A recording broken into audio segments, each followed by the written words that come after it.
I'm looking at the travel here. We had a snowstorm overnight, and things are looking a little dodgy. So heading from Greater Vancouver down near towards Seattle, it looks like I'm just going to be on this snow line here, and then I'm going to cross over towards Yakima, and I'm going to have to go over this mountain pass. It looks like we've got some pretty heavy snowfall through the pass, and then I'm going to come down through Yakima and keep going here until I get to Prineville, which is near Bend, Oregon. So yeah, I'm a little anxious about this potential snowfall that I'm going to see as I head over the mountain pass, and I really hope I'm prepared for it.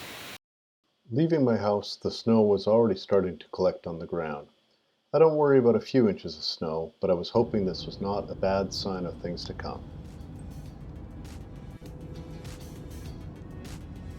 The first challenge of the trip was the Coquihalla Highway to Vancouver.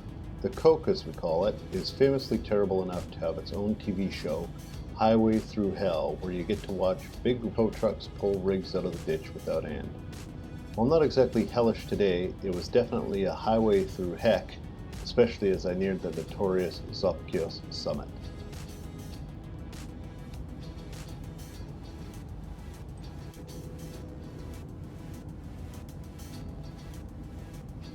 Canadian snow turned into Washington rain after crossing the border into the US. Western Washington is a bit south and a lot lower than my starting point, and as someone who grew up in Vancouver, the rain was a welcome and familiar sight.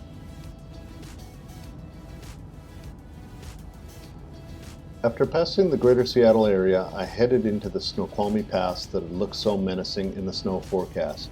I was greeted with clear roads, but as a regular mountain traveler, I paid close attention to the snow line, which was getting closer and closer to the level of the highway. As I expected, things got colder and snowier as I went through the summit. Fortunately, the road crews have been doing an excellent job and the roadway was clear all the way through. Coming down from the summit, the climate was noticeably drier and it looked as though the challenging part of my journey was over. Now I could casually cruise to my camp near Bend, Oregon. Or could I? The snowstorm moved east, catching me in it. I drove slow and made it safely to camp in the middle of the night. Well, it was very cold last night, but fortunately I've got a diesel heater. That kept me warm. I ran that for probably 3 hours. It just in the middle of the night made things a little better. Let's take a look and see what the world is outside here. Oh, hey, it's not. It was snowing last night. Not here. It was raining here. Raining and extremely cold. I'm in Oregon. Beautiful campsite. Loving it. Got a campground all to myself.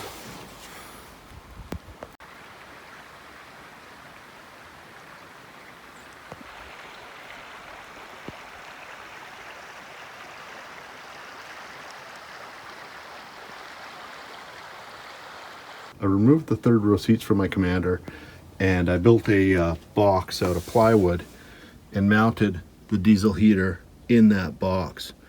And you can see the ducting comes out and it goes up to the corner here where the outlet is. And I attached that silver hose to the outlet. The controller for the diesel heater is sitting here in this little pocket. Not sure if it's the best location or not, but it seems to do the trick. When I put this board back, the diesel heater is nicely hidden away from view. A little diesel tank on the back here that's not connected to anything. Underneath, I've got a actual secondary diesel tank, so that's where I put the fuel. The intention was just to have that one tank, but the problem is that you go to a gas station and you want to fill up your diesel tank. You have to get under your vehicle, pull the tank out, fill it up, and then you have to answer all the questions from the gas station attendant why you're doing this. In retrospect, I actually probably chose a bad location for that tank because I also gave up my spare tire area there. So I might re-engineer that, but for now it's fine. It's a bit difficult to see, but the air intake and the exhaust output come through the bottom of the truck, which means I needed to drill holes in the body, but I'm fine with that. This is a 15-year-old truck. It's not going to lose much value at this point.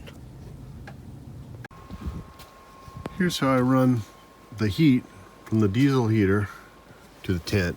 So I just kind of unzip it a bit here, and away I go. I had to make a blocker just so rain doesn't get in. And this is crafted out of like exercise mat, which is really cheap. And I put magnetic tape on the back, just kind of stick it on there, and away we go. That's so nice. Oh my goodness. And there's home. The Poison Butte campground near Prineville is beautiful and peaceful. It's part of a series of campgrounds on the Crooked River. At this time of year, there were very few fellow campers in the area, so I had my choice of sites.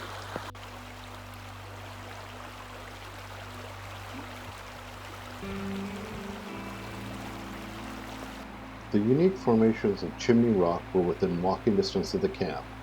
A pier juts out into the river, allowing a full view of the spectacular cliffs. After a relaxing breakfast and a few cups of coffee, it was time to leave the camp and continue my journey. Thanks for watching, and I hope you'll join me on my future adventures.